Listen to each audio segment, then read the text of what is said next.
아이콘이자 국민 기만의 아이콘임을 다시 한번 알게 되었습니다. 조국은 사모펀드 투자도 모르고 딸의 입시 부정도 모르고 딸이 장학금 탄 것도 모른다고 말하는데 그 위선과 뻔뻔함에 정말 기가 막혔습니다.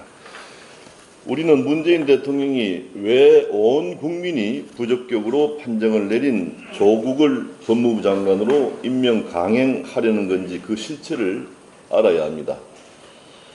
문재인 대통령은 조국을 사실상 후계자로 내정을 해서 밀어줬고 조국으로서는 대선 준비를 위한 자금을 만들어야 할 입장이었다고 생각이 됩니다. 그런 상황에서 사모펀드에 투자한 것으로 보이는데 지금 고위공직자, 재산 등록을 한 고위공직자들이 사모펀드 투자를 한 사례가 아마 거의 없는 것으로 알고 있습니다. 조국이 1년에 한두 번 본다는 오촌 조카에게 10억 5천만 원이라는 거금을 맡긴 것 자체가 의문이 들고 그 조카는 이 펀드를 관공사 업체에 대거 투자를 했습니다. 사실상 조국의 가족 펀드가 가로등 전멸기 업체인 웰스 CNT의 대주주가 되고 이 업체가 최근 2년간 강극공사를 무려 177건이나 수주한 사실입니다. 또 조국의 가족 펀드가 1,500억 원 규모의 서울시 지하철 공공 와이파이 사업 수주에 나선 사실에서 권력형 이권 개입의 냄새가 물씬 풍깁니다. 사모펀드와 관련된 여러 사안을 종합해 보면은 결국 조국과 범여권 인사들이 가세한 사안으로 조국 게이트라고 불려져야 할 것입니다. 지금 윤석열 검찰이 조국 게이트를 수사 중인데 이것이 조국 봐주기라는 결론으로 나가면은 검찰은 권력의 충경이라는 과거의 오명을 또다시 뒤집어 쓰고 역사 앞에 대역 죄인이 될 것입니다. 과거의 경험을 볼 때 검찰의 조국 수사에 대해 청와대가 몰랐다는 것 자체가 말이 안 되고 조국의 핸드폰에 대한 압수수색 영장 청구를 법원이 기각한 자체도 납득이 잘 되지 않습니다. 검찰은 오로지 국민의 눈높이에서 조국을 둘러싼 모든 의혹을 속 시원히 풀어줘야 할 것이고 그래야 검찰에 존재할 가치가 있다는 점을 분명히 알아야 할 것입니다. 현재 상황을 놓고 보면 문재인 대통령은 조국을 임명하겠다고 억지와 오기를 부리고 있는데 국민이 자격 없다고 이미 마음속에서 폐기 처분한 조국을 대통령이 살리는 것이야말로 국민 모독 행위임을 문재인 대통령은 알아야 합니다. 문재인 대통령은 국민을 이기는 권력이 없었다는 역사의 진실을 깨달아야 합니다.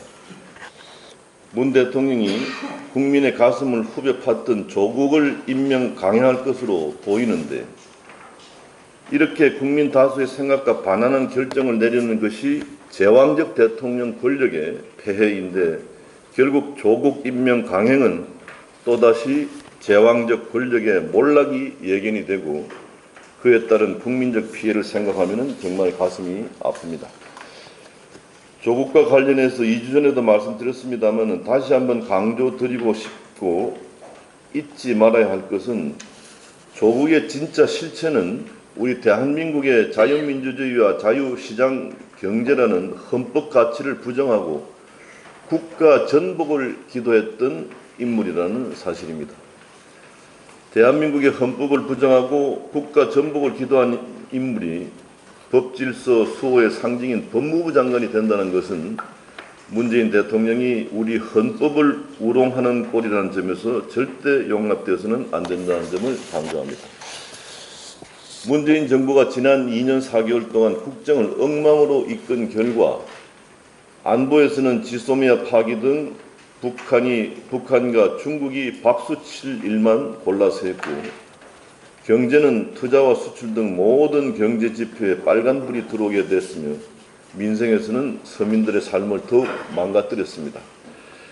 지금 더불어민주당을 포함해서 좌파 연립 정당들은 연동형 비례대표제를 밀어붙이고 있는데 이것은 문재인 정부가 국정 실패의 참상을 덮고 좌파 집권 20년 플랜을 실현하기 위한 음흉한 음모라고 보아야 합니다. 좌파 연립 정권이 계속 이어질 경우 이것은 대한민국 패망과 직결되므로 우리는 어떻게 해서든지 연동형 비례대표제를 막는 데 최선을 다해야 합니다. 연동형 비례대표제는 단순한 선거구도의 차원이 아니라 대한민국의 명운이 걸린 중대한 사안임을 인식하고 이것을 막을 수 있는 구체적인 대처 방안을 시나리오별로 잘 마련할 필요가 있습니다. 결론적으로 문재인 정부의 대한민국 망치기를 막으려면 내년 총선에서 우파 세력이 승리해야 하고 내년 총선을 나라를 망치는 세력과 나라를 구하는 세력 간의 대결 구도로 만들어서 대한민국의 미래를 걱정하는 모든 정치 세력과 국민들이 힘을 합치는 대통합을 통한 총선 승리를 해야 합니다. 오늘 박형준 전 의원이 보수통합이라는 주제로 말씀을 해주시는데 여기에 계신 모든 분들이 좋은 지혜를 얻는 의미 있는 시간이 되기를 기대합니다. 감사합니다.